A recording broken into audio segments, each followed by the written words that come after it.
Oke, kita lanjutin ya teman-teman ke masih di chapter yang sama.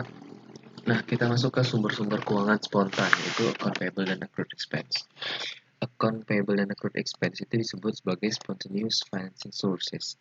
Jadi, kedua akun ini merupakan satu-satunya liability yang bervariasi secara langsung terhadap penjualan. The percent of sales method dapat digunakan untuk memperkarakan level dari kedua sumber pendanaan ini. Jadi, account payable sama accrued expense ini biasanya langsung berrelasi atau relate lah dengan sales.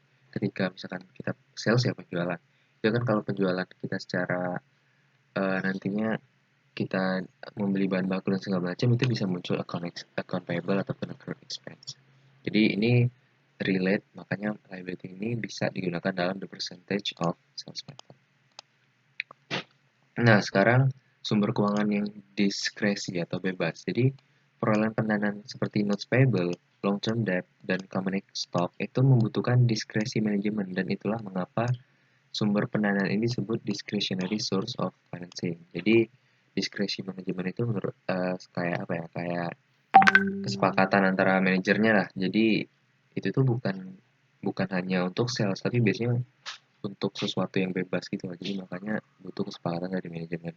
Nah, menahan earning juga merupakan suatu sumber keuangan diskresi karena hal ini merupakan hasil dari diskresi kebijakan dividen perusahaan. Jadi untuk yang notes payable, long term debt, common stock, return earning sama dividen itu nggak bisa kita pakai percent of sales method, tapi ya karena alasannya dia merupakan discretionary source of financing yang membutuhkan kebijakan dari manajemen. Kemudian, nah jadi gini untuk menghitung discretionary financing needs atau kebutuhan dana kita, itu pro forma total aset atau yang total financing needs tadi ya, kita kurangkan dengan account payable, kita kurangkan dengan accrued expense, kurang notes payable, kurang long term debt, kurang common equity, atau sama aja tadi kan total aset dikurang total liabilities plus total equity, ya kan, kalau kita lihat laporan keuangannya tadi.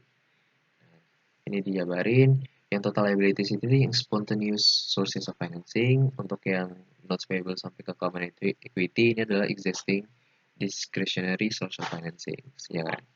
Jadi total financing needs yang diwakilkan oleh total asset dikurangkan dengan projected source of financing yang diwakilkan oleh total liabilities dan total asset, itulah nanti selisihnya dapat discretionary financing. Oke, kita lihat misalkan uh, ada 7,2 M increase in asset, ada 2,4 M in spontaneous financing, 2,5 M in short and long term debt, 1,8 miliar equity. Jadi berapa sih discretionary financing need-nya? 7,2 dikurang 6,7 sama dengan 500.000. Sama ya dengan hasil yang laporan performa yang kita bahas di video sebelumnya, itu benar-benar sama 500.000. Kalau secara matematisnya seperti ini, kalau secara terstruktur melalui laporan keuangannya seperti video sebelumnya. Kemudian perusahaan harus ini analisisnya, perusahaan harus mendapatkan 500.000 dengan beberapa kombinasi pinjaman, bisa jangka pendek atau jangka panjang, ataupun kita bisa melalui penerbitan saham. Sama ya dengan konsep chapter sebelumnya, itu kita ketika source of financing bisa melalui debt, bisa melalui equity.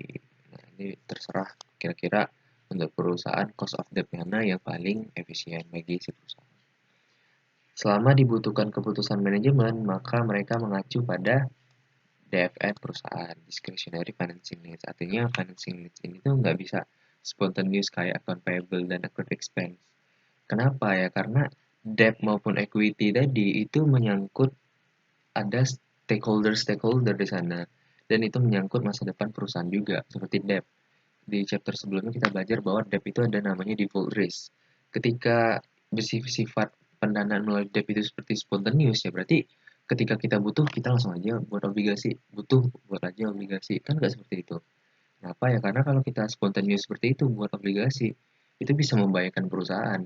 Bisa jadi nanti debt to ratio si perusahaan itu terlalu tinggi gitu. Ya akibatnya mereka default atau gagal bayar. Sama juga seperti equity. Nanti kalau sahamnya terlalu banyak di pasar, ya sahamnya menjadi nggak ada harganya. Jadi saham gorengan aja nantinya. gitu. Jadi debt sama equity tadi bersifat discretionary financing. Kemudian, oke, di sini kita mau lihat gimana sih efek DFN terhadap variasi dari NPM atau net profit margins dan dividend payout ratio. Di sini ada net profit margin dari 1% sampai 10% dengan dividend payout ratio dari 30% sampai 70%. Angka-angka di sini adalah DFN ya atau discretionary financing needs tadi. Jadi, melalui kombinasi NPM dan dividen payout ratio tadi, itu kita juga bakal mendapatkan variasi dari DFN. Berarti di sini bisa kita indikasikan bahwa si NPM dan DPR ini menjadi variable control dari DFN. Kenapa? Karena ya NPM dan DPR ini mempengaruhi dari si DPR ini. Gitu. Nah kemudian kita lihat, kita langsung aja ke slide selanjutnya. Nah, ya, jadi rentang si DFN ini pada tingkat pertumbuhan 0% itu bisa 250.000 sampai ke 101.250. Nah, DFN negatif mengindikasikan bahwa perusahaan memiliki kelebihan di nilai dolar dalam pendanaannya. Tadi ya, berarti source financingnya udah banyak. Nah, ini oke, sales growth rate ya. Jadi sebelum itu aku jelasin aja. Berarti kalau dari tabel ini kita lihat teman-teman ya, ketika NPM-nya naik, NPM naik, ya kan? NPM naik dengan DPR yang rendah misalkan. DPR eh, DPR-nya DPR-nya turun misalkan. Nah, dengan NPM naik misalkan maksimal ya naiknya sebesar 10% dengan dividen payout ratio rendah sebesar 30%. Di sini kita bisa lihat DFN kita sebesar 40.000 ya, 40.000. Financing needs kita 40.000. Kenapa? Karena NPM di sini kan net profit margin itu berarti pemasukan kita ya akibat dari adanya sales perusahaan net profit ya kan. Ketika net profit kita tinggi sedangkan dividen payout ratio atau dividen yang kita keluarkan untuk pemegang saham itu rendah, ya akibatnya kita ada kelebihan dana atau kelebihan source of financing, makanya DFN-nya negatif. Atau sebaliknya nih, misalkan NPM-nya udah rendah sebesar 1% misalkan, tapi DPR kita tinggi, ya otomatis kebutuhan akan pendanaan itu semakin tinggi, yaitu sebesar 764.000 karena ya pemasukan kita melalui net profit aja sedikit, tapi yang mau kita bagiin dalam bentuk dividen itu banyak, makanya financing needs kita juga banyak gitu. Ini konsepnya teman-teman. Sama, sekarang kita mau lihat gimana proyeksi sales. Nih ya, ini kurvanya. Jadi, sales growth rate itu juga mempengaruhi dengan adanya DFN, ya kan? Kenapa? Ketika sales itu mau kita naikkan, kita kan perlu kayak beli bahan baku, perlu memberikan upah ke labor, kita juga ada tarif-tarif overhead di sana, dan ada mungkin tarif fix juga di sana. Ya, otomatis kita butuh pengeluaran akan hal itu kan. Makanya dengan adanya peningkatan sales growth rate di sini ya di sumbu X-nya sales growth rate-nya, sumbu Y-nya adalah DFN.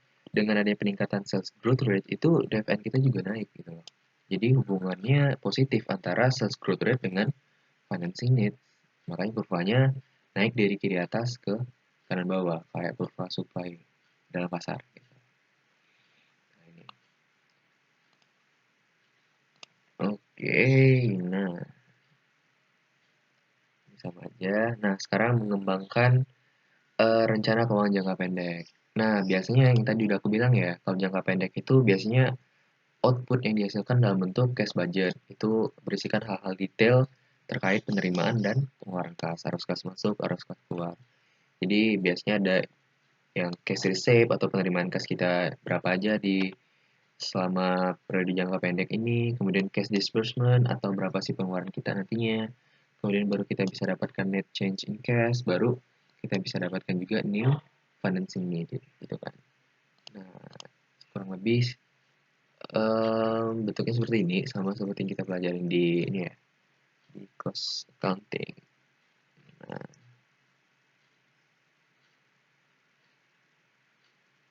Oke, jadi kurang lebih seperti ini ya teman-teman. Ini bentuk cash budget sama, dan cara ngerjain juga sama. Nah, oke, udah selesai chapter 17. Thank you. Kita lanjutin di video selanjutnya chapter 19. Jadi jangan lupa nonton lagi. See you.